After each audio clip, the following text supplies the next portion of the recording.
Welcome to Chris's Daily Read Aloud, Magic Treehouse Edition, Magic Treehouse Book Number 22, Revolutionary War on Wednesday, by Mary Pope Osborn. Today we'll be reading chapters 1 and 2. Chapter 1 is Wednesday! "Wake up, Jack!" Annie whispered. Jack opened his eyes. He looked at his clock. It was 6 a.m. "Come on!" Annie whispered. She was standing at his bedroom door, already dressed. "Now?" said Jack. "Yeah, it's Wednesday. We have to go to the treehouse," she said. "Oh man, Wednesday," said Jack. Suddenly he was wide awake. "We have to help save Camelot," said Annie. I know," said Jack, scrambling out of bed. "Meet you out front," said Annie. Jack quickly changed into his jeans and t-shirt. He threw his notebook and pencil into his backpack. Then he slipped down the stairs and out the front door. Annie was waiting in the gray early light. "All set?" she whispered. "Yep," said Jack.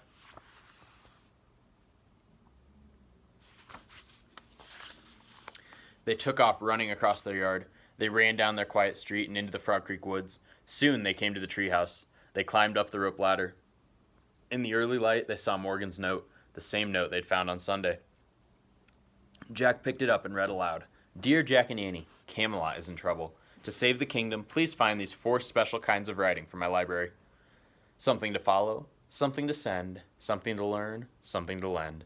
Thank you, Morgan." Annie picked up a piece of paper lying on the floor. It was a list of rules from the famous nurse, Clara Barton. They'd met her on their journey to the Civil War. "On Wednesday, we found the first special writing," said Annie. "Something to follow." "Yeah," said Jack. "And now we need to find the second thing, something to send." He picked up a book lying near the note. The cover showed soldiers on a snowy riverbank. The title was The Revolutionary War. Jack frowned. "Uh-oh," said Annie. "Another war?" said Jack, sighing. "You still want to go?" said Annie. "We have to," said Jack. He hated the suffering he'd seen in the Civil War. But they had no choice. They had to help Morgan and save Camelot. He pointed to the cover of the book. "I wish we could go there," Jack said. The wind started to blow. The treehouse started to spin. It spun faster and faster. Then everything was still. Absolutely still. Chapter 2. Day or Night. Jack shivered. The wind blew hard. "It's cold," he said. He could see his breath in the air. "Wrap your scarf tighter," said Annie. Jack looked down. He had a wolf scarf around his neck. He was wearing woolen pants that buttoned at the knees, a coat, and a hat with 3 corners. On his feet were funny-looking shoes with buckles. In place of his backpack was a leather bag. Annie was wearing a long coat over a long dress. Jack pulled his scarf tighter. Then he looked out the window with Annie. They'd landed in trees near an icy river. The sky was gray and heavy with clouds.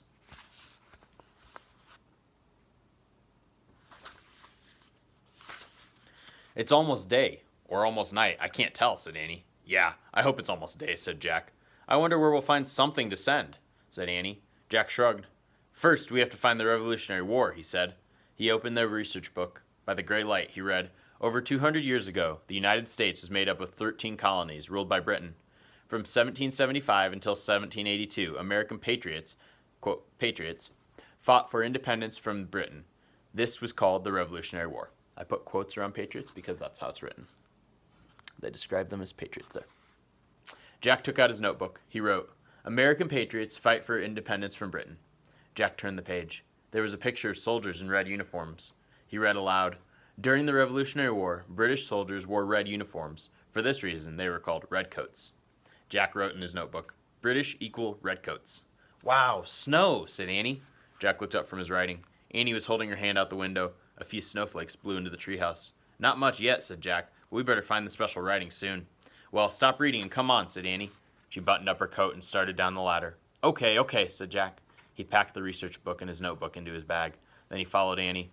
When they stepped onto the ground, there were more snow flurries. The sky was growing darker. "I'm afraid it's almost night instead of day," said Jack.